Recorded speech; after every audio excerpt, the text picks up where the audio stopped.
حضرات، میں بزرگ فرقہ جعفریہ ہند سرکار امیر العلماء مولانا حامد الحسن صاحب قبلہ کی خدمت میں مؤدبانہ گزارش کروں گا کہ اس جلسے کی افتتاحی تقریر قبلہ و کعبہ فرمائیں۔ جناب حامد الحسن صاحب۔ اعوذ باللہ من الشیطان الرجیم، بسم اللہ الرحمن الرحیم، الحمدللہ رب العالمین، والصلاة والسلام علی اشرف الانبیاء والمرسلین، سیدنا و نبینا و شفیعنا ابی القاسم محمد وآل بیتہ الطیبین الطاہرین المعصومین ورحمۃ اللہ علی اعدائہم اجمعین۔ اما بعد فقد قال اللہ سبحانہ فی کتابہ المبین وقوله الحق۔ بسم اللہ الرحمن الرحیم، انما یرید اللہ لیذهب عنکم الرجس اہل البیت ویطہرکم تطہیرا۔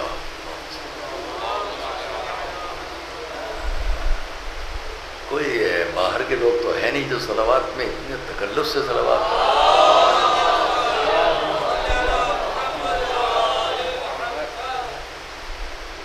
بہت وقت نہیں لے رہے ہیں چونکہ ہم سے ہمارے برادر محترم، برادر عزیز، حجت الاسلام والمسلمین جناب مولانا علی ناصر سعید ابقاتی دامت ظلہ العالی، انہوں نے مجھے ابھی فرمایا کہ چند جملے بطور افتتاح۔ ظاہر ہے کہ آج دل خوش ہے اور بڑی ایک اطمینان کی بات ہے، قلبی اطمینان کی بات ہے کہ اس تاریخی جگہ پر آپ لوگ جمع ہیں اور ایک بڑا کام جو تاریخی ہوا ہے اس کو ابھی آپ کے سامنے پیش کیا جائے۔ سب سے پہلے تو میں یہ دعا کرتا ہوں کہ ہمارے عزیز حجت الاسلام جناب عباس ناصر صاحب اور مرتضیٰ ناصر صاحب، زیر سرپرستی حجت الاسلام جناب مولانا علی ناصر سعید صاحب، انشاءاللہ پوری قوم کے لیے بہتر سے بہتر کام انجام دیں گے اور ہماری قومی اور ملی زندگی ان کے زیر سایہ اور سرپرستی انشاءاللہ اور ترقی کریں گے۔ بہت بڑا کام یہ ہوا ہے۔ ہم اتنا عرض کرتے آپ سے بہت چند لفظوں کے ساتھ کہ لکھنؤ کی پہچان پوری دنیا میں ایک علمی مرکز کے حساب سے ہے۔ ہمیشہ ہم بچپن سے سنتے آئے کہ نجف اشرف اور قم مقدس کے بعد لکھنؤ، تو لکھنؤ اپنی چند حیثیتوں سے یہاں عظیم الشان امام باڑے ہیں، ہماری قوم کی بڑی بڑی شخصیتیں آ رہی ہیں، مدارس دینیہ ہیں۔ لیکن ہم ایک بات کہہ لیں بس اسی پر بات، پہلے ابھی میں وہاں بیٹھا تھا تو کہہ رہا تھا کہ اس وقت میری یادداشت میں سرکار ناصر الملت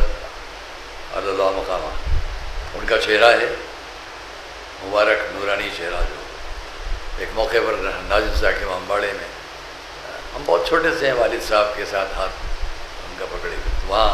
ادھر سے نظم ملت ادھر سے ناصر ملت، ایک ہجوم ہے نعرہ صلوات بھیجتا ہوا، تو ہم نے بہت کوشش کی کہ جا کے دیکھیں کہ ان کو تو ہم دیکھتے چلے آئیں یہ کون ہے، اور پھر ہم کو کسی سے ہم نے کہا، اس نے بلند کیا اور ہم نے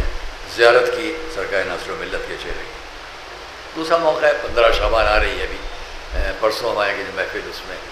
وہ تشریف لائے ہوئے ہیں اور اندر ایک سینچی اور اس میں حضرات بیٹھے ہیں، وہ بھی ہمیں یاد ہے۔ خیر، تو میں آپ سے یہ کہہ دوں کہ لکھنؤ کی پہچان اگر امام باڑوں سے ہے، یہ بڑا امام باڑہ، آسی امام باڑہ، چھوٹا امام باڑہ،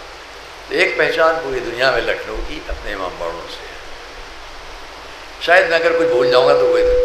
دوسری شخصیت مجھے کچھ بتا دے۔ دوسری پہچان لکھنؤ کی اپنے مدارس دینیہ کی وجہ سے ہے، علمی مرکز۔ اہل لکھنؤ اپنی عزاداری امام باڑے جن پر فخر کرتے ہیں، اس کے ساتھ ساتھ آپ کی ایک پہچان آپ کے مدارس دینیہ بھی ہے، اور ان مدارس دینیہ کی تاریخ اگر ہم بیان کریں تو ایک الگ بات ہو جائے گی۔ تیسری پہچان یہاں کے حضرات علماء کے سبب سے، ظاہر ہے کہ مدارس دینیہ ہیں تو علماء ایک دوسرے کے ساتھ وابستگی ہے، یہ سلطان المدارس ہے، یہ مسجد ناظمیہ ہے، یہ مسجد الواعظین ہے، اور اب اور ماشاءاللہ اور ادارے ہیں،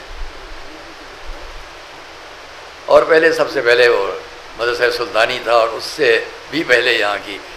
چوکھٹوں پر اور ڈیوڑیوں پر اور بارگاہوں میں جو آتے تھے حضرات علم حاصل کرنے کے شوق میں، اور ان کے پاس بیٹھ کر پڑھتے تھے. ان میں ایک یہ بھی مرکز،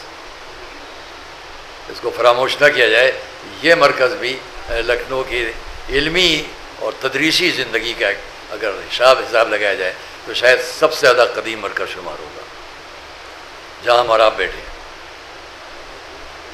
تو لکھنؤ کی ایک پہچان امام باڑے ہیں، لکھنؤ کی پہچان یہاں کے مدارس دینیہ ہیں، اور لکھنؤ کی ایک پہچان یہاں کے حضرات علماء ہیں. اور ایک اور پہچان لکھنؤ کی جو پوری دنیا میں قائم ہوئی ہے وہ اس کتاب کے ذریعے کہ جس کے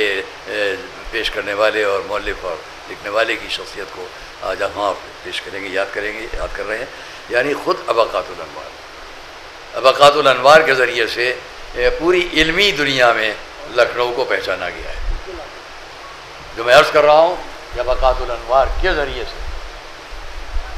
ہماری اس کتاب کے ذریعے سے پوری علمی دنیا میں بھی لکھنؤ کو پہچانا گیا ہے. جہاں مدارس ہیں، جہاں امام باڑے ہیں، جہاں علماء ہیں، وہاں آپ کی یہ محتم بشان کتاب ہے. بہت سی کتابیں، بہت سے تالیفات خود ان کی بھی ہیں اور ان کے بزرگوں کی بھی ہیں جو میری نظروں میں ہے، لیکن جو منصب، جو مرتبہ اس کتاب کو حاصل ہوا. میں نے ابھی حال میں ایک مضمون لکھا تھا جو آغا عبدالحسین امینی کے سلسلے میں غالباً اصلاح میں شائع بھی ہوا ہے، کہ جس کے اندر وہ آئے ہیں اور مسعود الواعظین میں ایک ہفتہ وہاں کتب خانے میں رہے، پھر یہاں آئے اور یہاں سے آ کے انہوں نے جو کتاب الغدیر لکھی. اس الغدیر سے پوری دنیا میں آغا عبدالحسین امینی کا نام ہوا، لیکن اس کی بنیاد خود ابقات الانوار ہے. تو نہ کتنی جگہوں. بس میں اپنی تقریر کو ختم کرتے ہوئے یہ دعا کرتا ہوں کہ خداوند عالم ہماری اس کوششوں کو اور آگے بڑھائے اور بہتر سے بہتر ہمارے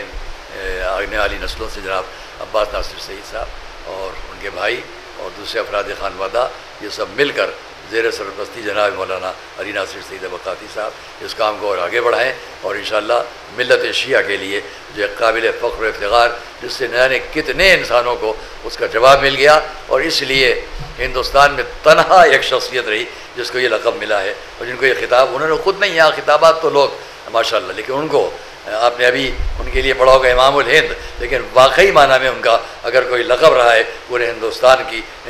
تعلیمی، تدریسی، تعلیمی اور تصنیفاتی زندگی میں جناب مولانا حامد حسین صاحب کا، تو امام المتکلمین کی حیثیت سے ان کو پہچانا گیا پوری دنیا میں. لیکن انہوں نے ہمیں مذہب کا جو دفاع کیا ہے اس طرح کا، اس انداز کا دفاع نہ کسی اور جگہ ہوا اور نہ اس لکھنؤ میں ہوا، نہ کہیں اور ہوا. ہم سب مل کر ان کے لیے ایک بار سورہ فاتحہ کی تلاوت کریں.